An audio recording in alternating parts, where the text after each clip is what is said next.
everybody, welcome back to my channel. This is Kathy at Attic Treasures Etc. And I have been working for quite a while on this Toy Train Little Golden Book Junk Journal, and I am finally ready to sew in the signature, so I thought I'd do it on camera and bring you guys along. And if you've never made a junk journal before, I just wanted to give a couple of tips and tricks as to how to get the signatures in and get them nice and even and things like that. So what I did is I made a template.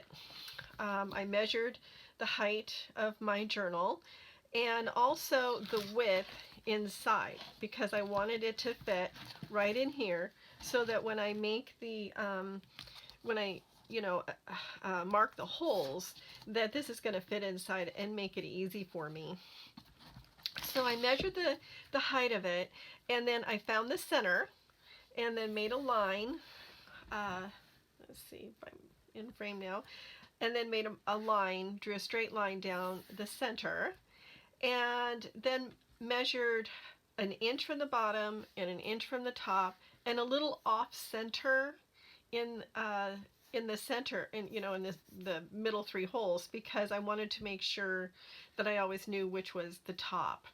That way I'm not going to accidentally put my signatures in upside down, which I've done that, and then had to take them out and start over.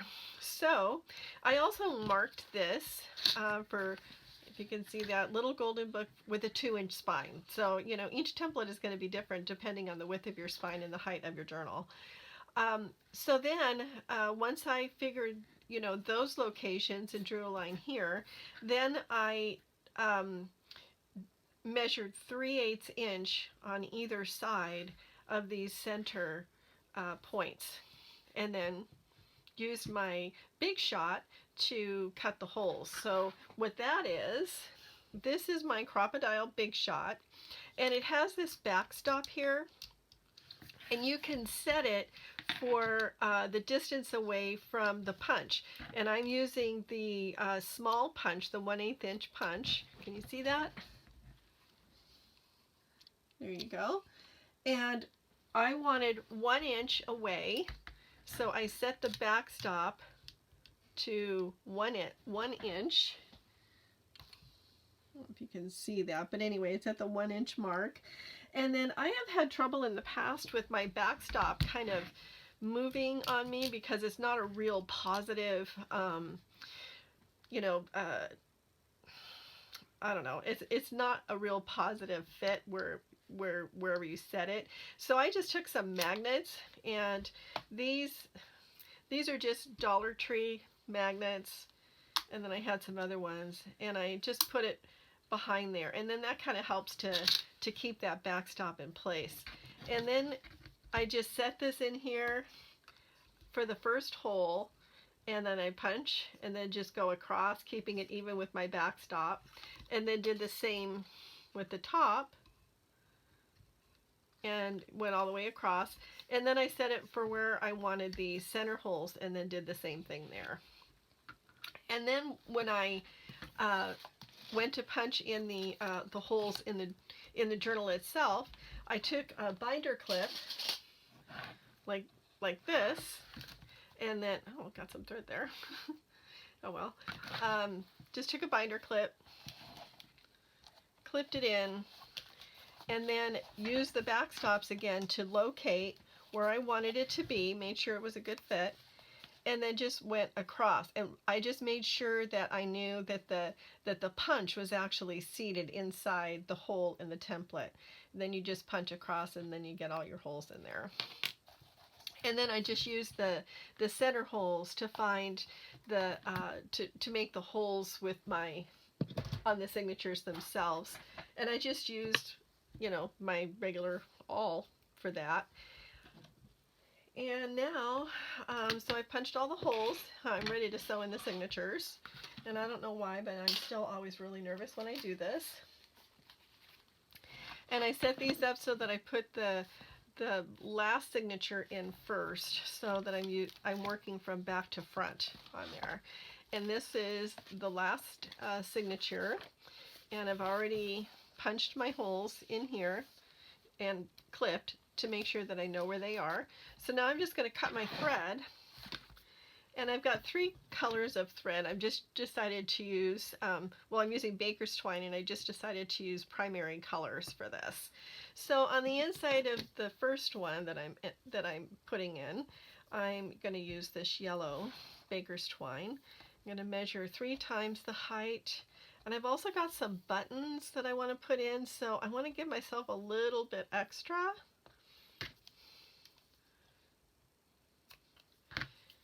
And I'm going to cut the other baker's twine the same length. So I'm using red, yellow, and blue. And you can find this twine at the Dollar Tree.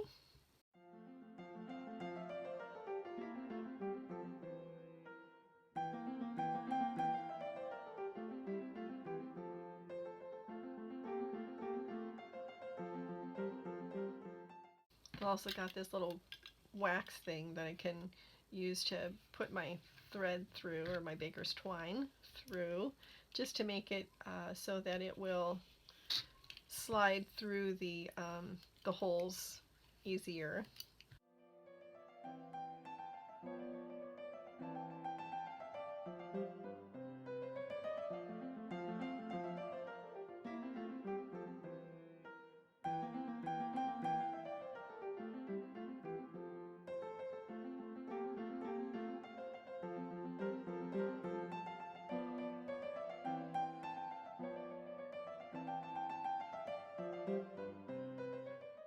Okay, so I'm going to start with the yellow.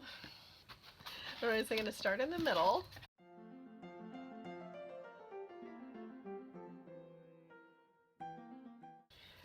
And this is where I would like to add a red button.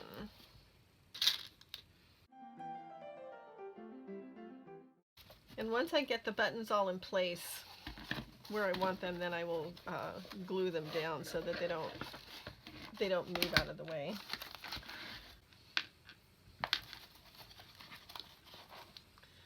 Okay, going down to the bottom hole. I'm going to pull this through so that I have a nice long tail in the center to tie. And I can worry about actually placing the buttons where I want them afterward. So going through the top hole now, and now I want a blue button and a yellow button.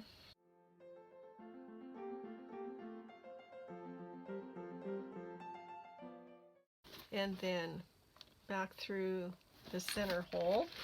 And this is where it gets a little bit tricky, and you want to make sure that you get your tails on either side of this center.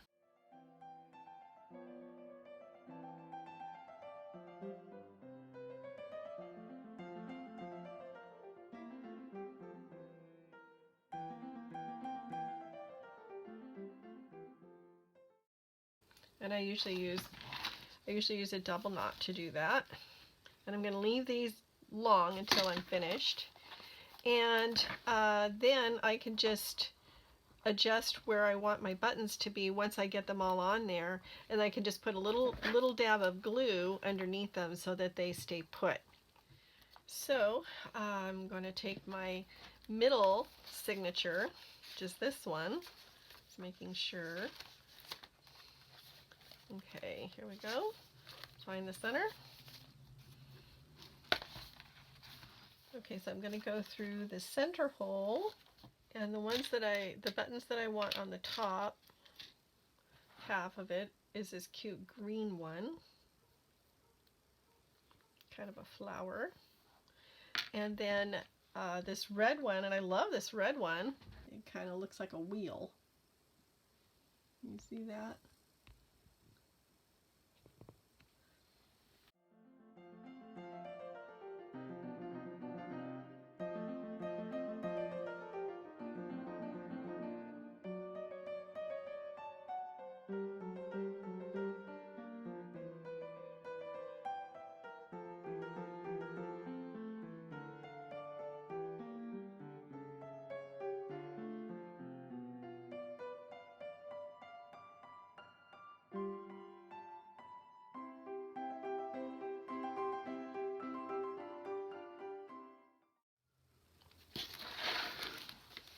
and then down through the bottom.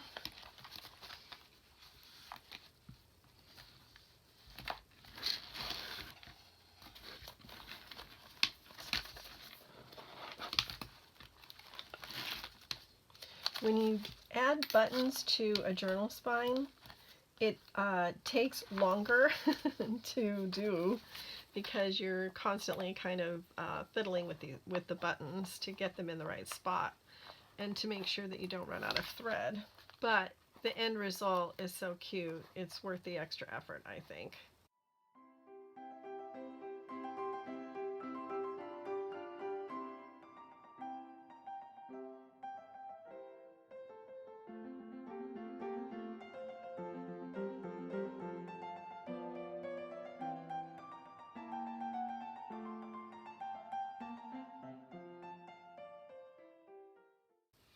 I want this yellow one, and then a blue one.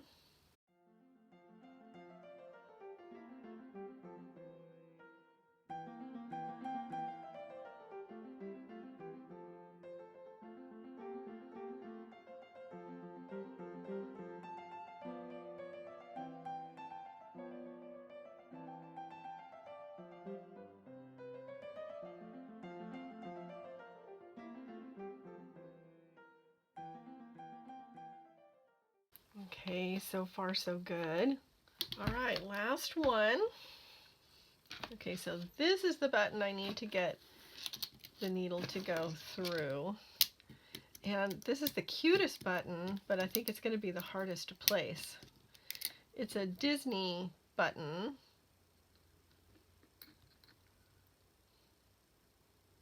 Okay, that needle goes through, but can I get it threaded? That's the main thing. I did it! Yay!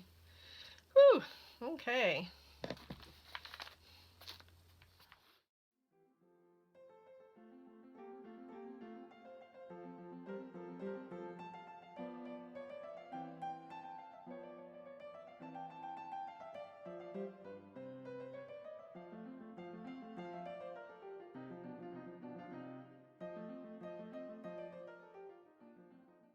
Okay, the last two buttons. Let's see, the Mickey Mouse button goes on first, and this one is definitely going to have to be glued in place because of the way the little holes go, and this red button. But that's okay, I have glue, right? Don't we all?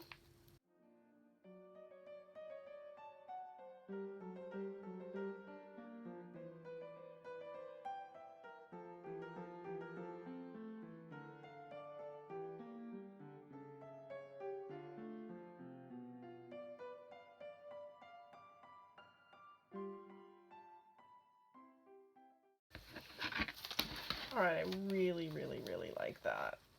Okay, it looks like this thread here got a little bunchy, so I'm just going to put a little spot of glue on it. And as well, glue the other buttons down. And try to make him, this little guy, go straight, but I don't know if I'm going to be able to. So I'm going to use some Fabri-Tac. Try to get these buttons glued down. Am I still in frame?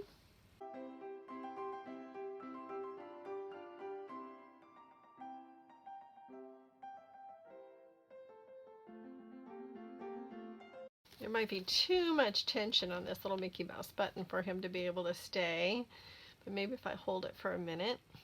Okay, so I'm going to glue the rest of these off camera, and I may thread some more yellow thread through that one just to kind of make it look a little bit more, you know, like the holes are filled in better.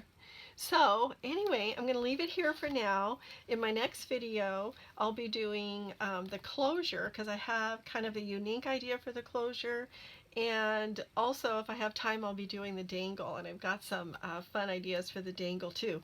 So I hope you got some value out of this. So please give me a thumbs up and subscribe if you haven't already, and I will link the video showing how to make a cover where you save this gold spine the gold foil on the spine, and then you don't have to fold or actually I cut down these pages only just the tiniest amount, maybe about 1/8 of an inch, but you don't really lose any of the page and there's no folding of the pages.